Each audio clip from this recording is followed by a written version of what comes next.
ఇప్పుడు వాడు పిచ్చోడు, టోపీ ఎక్కడి నుంచి వచ్చింది పిచ్చోడికి కదా? అది పిచ్చి మతం ఒప్పుకుంటా, పిచ్చి మతం ఒప్పుకుంటా, అది ప్రపంచ పిచ్చి మతం ఒప్పుకుంటా. ఇరాన్ నాశనం చేసింది, ఇండియాని నాశనం చేసింది, ఇండియాని ముక్కలు చేసింది. లేకపోతే ఒక ఎమ్మెల్యే పొజిషన్లో ఉన్నవాడు హిందువులు 15 నిమిషాల్లో వేసేస్తాను అన్నాడంటే ఆడి మతం, ఆడి పుస్తకం ఎంత ప్రమాదం అంటావు? మొన్న ఈ మధ్య కూడా ఆడెవరో ఇక్కడ మేము నరకడం మొదలు పెడితే హిందువులు పారిపోవడానికి సందులు దొరకవు అన్నాడు.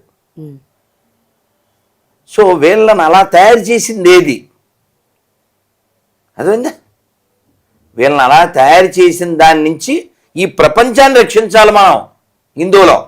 కాబట్టి నేను మీ టీవీ ముఖంగా చెప్పేది ఏమిటంటే, అన్ని మతాలు సమానం అనే దరిద్రులారా, మీరు మారండి.